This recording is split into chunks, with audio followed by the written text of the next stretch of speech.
Salve, salve, acadêmico da tributação! Aqui quem fala é o professor Rafael Vilches, e vamos dar continuidade aqui ao nosso estudo do ISS. Pessoal, nesse vídeo aqui a gente vai tratar de um tema importantíssimo, que é a delimitação aí do campo de incidência do ISS. Por que isso é importante? É porque a gente já viu, a gente já estudou o que é serviço, né? A gente viu lá o conceito econômico, o conceito jurídico, como que o STF conceitua serviço. A gente teve vários vídeos tratando disso.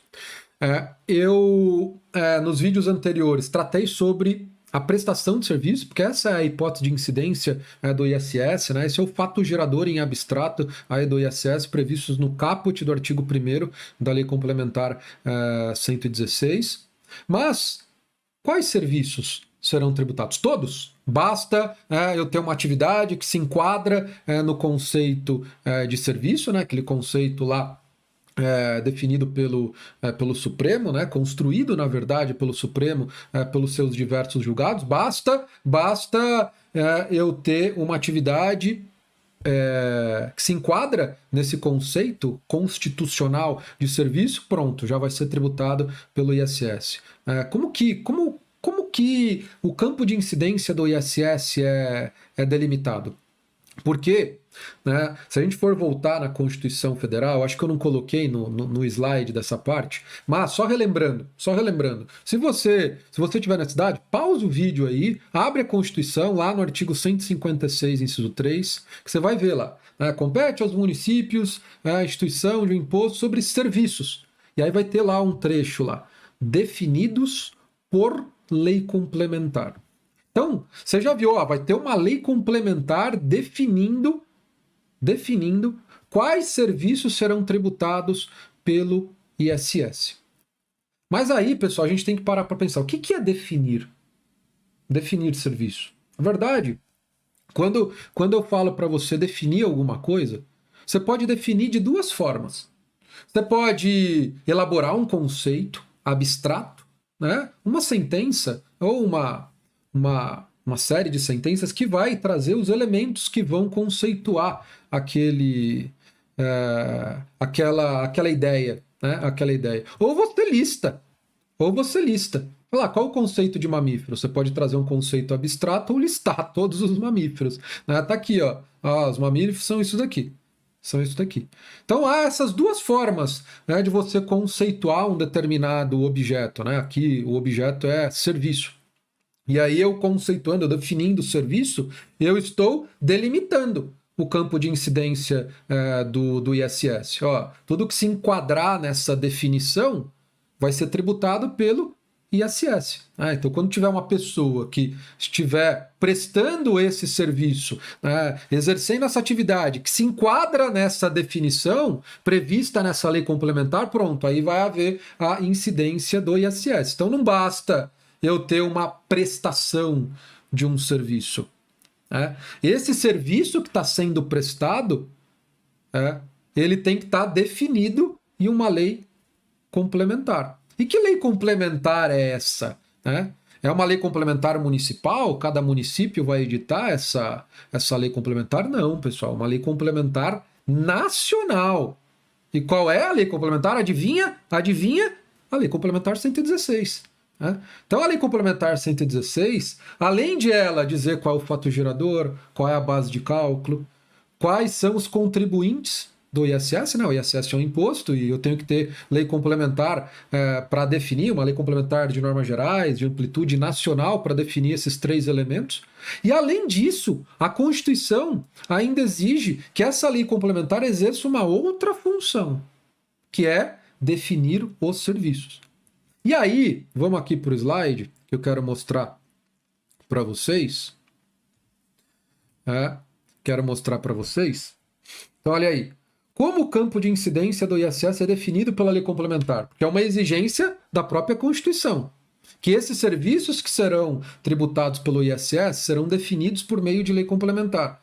E aí, como que vai haver essa definição? O legislador que editou essa lei complementar, qual foi a escolha dele?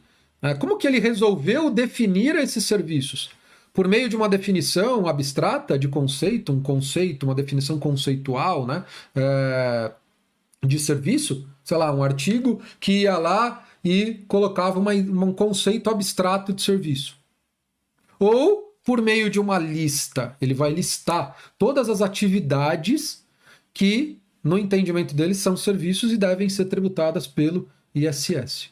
Né? Qual foi a via escolhida pelo legislador, né? E legislador de qual lei? Da Lei Complementar 116 de 2003. Né? A escolha foi por meio de uma lista. Então, a Lei Complementar 116, ela é muito conhecida como aquela lei da lista de serviço. Né? Então, realmente, se você nunca abriu, nunca teve contato com a Lei Complementar 116, professor, eu nunca vi na vida. Nunca vi. Então, o que você vai fazer? Você vai digitar no Google, né, lá, Lei Complementar 116. Provavelmente o primeiro link lá vai aparecer um link do Planalto. Né? O Planalto tem lá um portal de legislação, né? E você digitou lá a Lei Complementar 116, você vai ter acesso aí à Lei Complementar 116 e vai ter acesso à versão mais atualizada, a mais atualizada dela. Né? Aí em 2021, né, teve uma atualização pela Lei Complementar 183. Se eu não me engano, acho que foi fim de setembro, né, que foi publicada essa lei complementar. Foi incluso ali um subitem novo, mas não vamos falar, a gente vai falar isso em aulas posteriores. Então, essa lei, essa lei complementar, ela vai ter ali uma série de dispositivos, em torno, acho que é 10 dispositivos, olha, agora me falha a memória quantos. Então vai ter lá uma série de artigos. Em termos de artigos, ela é uma lei pequena. É uma lei pequena, mas ela tem anexa a essa lei, a esse corpo normativo, ela tem uma lista de serviço. É uma lista de serviço que vai enumerar quais são as atividades que serão tributadas pelo ISS. É uma lista mesmo, né, com 14 itens.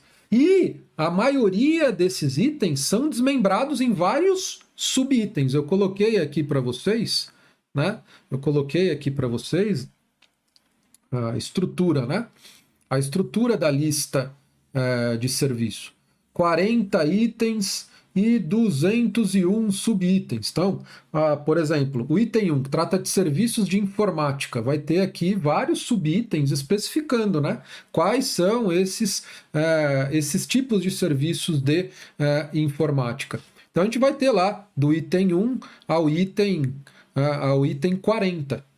E aí vários desses itens vão ser desmembrados em vários subitens. Então, essa é a lista de serviço, ok? E aí, pessoal, o que toda vez quando a gente encontra, quem está começando agora a estudar direito, talvez seja a primeira oportunidade que você se depare com uma lista. Né? Provavelmente, você não está começando a estudar direito por meio do estudo da legislação tributária municipal. Não é aconselhável, né? Não é aconselhável. Tem aí uns vídeos na nossa plataforma te orientando a como que você deve iniciar o estudo da legislação tributária municipal.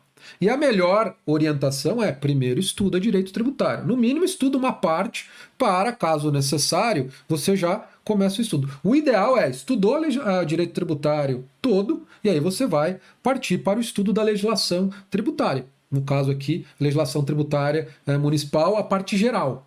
A parte geral, né? Seria a segunda etapa, a segunda escada, né, no estudo da legislação tributária específica. Você tem que passar pelo estudo do direito tributário, né, e do estudo da legislação tributária municipal, a parte geral. Então, o normal é que o aluno já tenha uma base em direito tributário. E aí, quando estudou direito tributário, ele se deparou com algumas listas. E sempre quando a gente se depara com alguma lista, em qualquer lei, o aplicador do direito ele sempre faz essa pergunta: essa lista é taxativa ou exemplificativa? Esses incisos aí desse artigo, enumerando, por exemplo, situações de extinção do crédito tributário, situações de suspensão da exigibilidade do crédito, Esse artigo aí dessa lei de contribuição de melhoria, que define quais são as obras públicas que serão tributadas, não as obras públicas, mas os tipos de obras públicas que devem ser executadas para que haja valorização imobiliária e com isso ser possível a cobrança da contribuição de melhoria. Essa lista de obra é uma lista exemplificativa ou taxativa? Então, toda vez, né, que a gente se depara com alguma lista, né, em qualquer lei, em qualquer ramo do direito, a gente sempre vai se perguntar, essa lista é taxativa ou exemplificativa? A mesma coisa aí, essa lista de serviço, anexa à Lei Complementar 116, é uma lista taxativa ou exemplificativa? Por que que é importante? É um mero academicismo? É uma pergunta meramente acadêmica? Não, ela é uma pergunta extremamente importante, né? Por quê? Porque se a lista é exemplificativa, na verdade, o legislador ele editou essa lista exatamente para exemplificar. Aí o aplicador do direito ia ver o que essas atividades que estão aí listadas têm em comum, né? E aí outras atividades que não estão aí listadas, não estão aí expressamente previstas, também serão tributadas pelo ISS. Por quê? Porque tem essas características em comum com essas atividades que estão aí listadas. Isso iria acontecer se a natureza da lista de serviços fosse exemplificativa. E que é qualquer atividade, né, que se enquadrasse no conceito de serviço, mesmo não listada, não prevista expressamente na lista, seria tributada. Já se a lista for taxativa, aí não. Aí não é qualquer atividade, não basta se enquadrar no conceito de serviço. Não basta eu ver, é uma obrigação de fazer, se enquadra lá no conceito jurídico de serviço. Então é serviço. Não, você vai ter que enquadrar essa atividade, esse serviço em algum subitem da lista. Porque pode acontecer, e isso acontece muito, né? Porque o legislador ele não consegue exaurir. Ele não consegue listar todas as atividades que se enquadram no conceito de serviço. Então, há sim vários exemplos de atividades que são serviço, mas não são tributadas pelo ISS. Mas não porque não se enquadram no conceito de serviço, é porque não estão previstas expressamente nessa lista. Certo? E aí, professor, qual que é o entendimento que predomina? O entendimento que predomina isso não está bem consolidado, né, tanto no STF quanto no STJ, é que a nossa lista é taxativa. Então, se eu tenho uma atividade que se enquadra no conceito de serviço, mas não está prevista expressamente na lista, não se enquadra em nenhum item, nenhum subitem da lista de serviço, essa atividade não vai ser tributada. Essa é a implicação de eu ter uma lista taxativa e não exemplificativa. Ok? Porém, há aí uma brecha deixada de propósito, tá? De propósito pelo legislador, porque ele sabe, não vou conseguir listar. Não vou conseguir listar tudo, é humanamente impossível listar todas as atividades que se enquadram no conceito de serviço. Então, o que ele fez? O que ele fez para diminuir e muito o número de situações em que eu tenho um serviço e ele não vai ser tributado pelo ISS porque ele não está previsto expressamente na lista. Qual que foi o artifício utilizado pelo legislador? Vamos aqui para o slide. O artifício utilizado pelo legislador foi exatamente... deixa eu voltar aqui.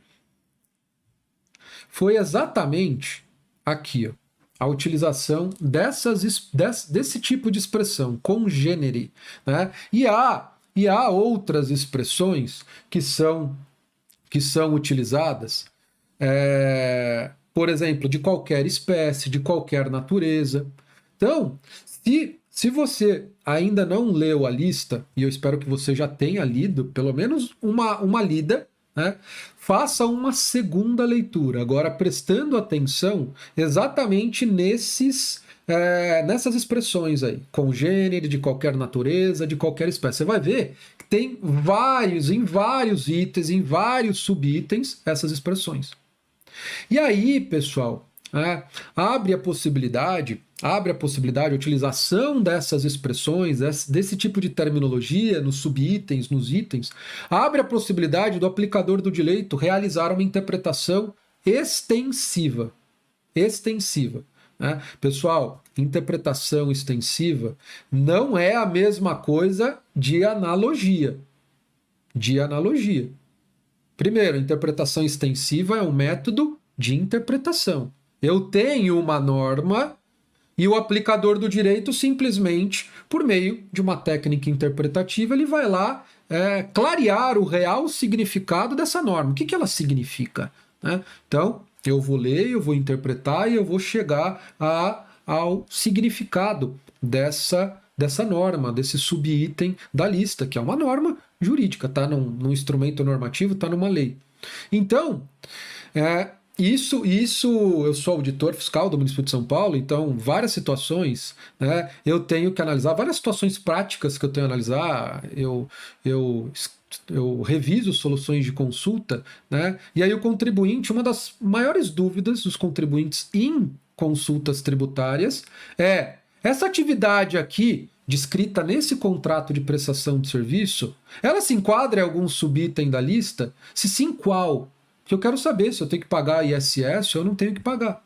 Contribuinte de boa fé quer saber, né, a posição da administração. E a gente vai analisar o contrato de prestação de serviço, né, para verificar que atividade ele exerce, né, e se essa atividade se enquadra em algum subitem. E às vezes, o que o contribuinte faz? Às vezes ele dá um nome meio que diferente para a atividade dele, exatamente para dificultar o nosso trabalho de enquadramento em algum subitem. Porque então, na maioria dos casos, é fazer um Ctrl+C, Ctrl+V, dar um localizar na lista, falou, opa, a atividade dele é essa, tá aqui, direitinho, ipsis literis na lista de serviço. Não é assim que acontece na prática. E às vezes não é de má fé, não, tá? Às vezes a atividade tem esse nome mesmo. E o legislador, quando ele for escrever, ele não tem como saber todas as possibilidades de nomenclatura, de terminologia utilizadas nas atividades aí relativo à prestação de serviço. Então, a primeira coisa, vamos fazer um localizar aqui na lista, né? Aí falou, não tá nominalmente assim na lista. Mas aí a gente falou, vamos analisar que atividade é essa, né? Que atividade? A gente vai analisar as cláusulas contratuais, vai analisar realmente, fugir um pouco do nome e analisar a essência da atividade. E aí, pessoal, aí é muito útil a questão do congênere. Óbvio, é um trabalho do cão, né? A gente entender os vários tipos de atividade que estão ali listadas, porque são desde serviços de saúde, informática, serviços de instituição financeira, construção civil, e tem várias nuances aí. Então, essas expressões congêneres, elas permitem que a gente enquadre determinadas atividades em alguns subitens, que não estão ali nominalmente, ipsis literis previstas, mas são atividades similares ou semelhantes àquelas que estão descritas nos subitens.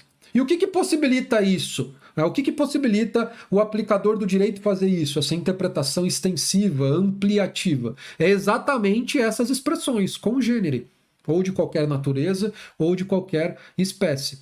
Mas perceba, eu tenho um subitem. Porém, há situações em que nem a expressão congênere, ou de qualquer natureza, ou de qualquer espécie, permite que a gente enquadre um determinado serviço, em algum subitem. Aí não tem mesmo subitem que seja possível o enquadramento daquela atividade. Aí a gente tem que concluir, não incide. Se a gente fosse, mas é serviço, vamos forçar a barra e dizer que incide o ISS, aí eu estaria aplicando analogia. Aí, na ausência de norma, eu estaria utilizando uma técnica não de interpretação, mas de integração do direito. Por isso que é importante você já ter estudado direito tributário, para você saber a diferença de interpretação e de integração. A analogia, junto com a equidade, junto com os princípios de direito tributário, princípios de direito público, são técnicas de integração, de preenchimento de lacunas normativas, né? O direito não regula, não tem como, não tem norma para regular todas as possibilidades do mundo econômico. Do nosso dia a dia. Então, há várias situações em que eu tenho lacuna normativa, um vazio normativo, e há técnicas para eu suprir essa lacuna. E uma delas é a analogia, utilizar uma norma que foi redigida para regular uma determinada situação, e aí eu utilizo ela, né, para regular uma situação semelhante, né, ou parecida, que não a norma específica para aquela situação. Né? Só que a analogia eu não posso utilizar para justificar a cobrança de um tributo não previsto em lei. Então, se não tem, né, nenhum subitem na lista que seja possível realizar o enquadramento, mesmo que por meio da expressão congênere, eu não posso utilizar a analogia para justificar a cobrança do ISS em uma situação dessa. Porque eu estaria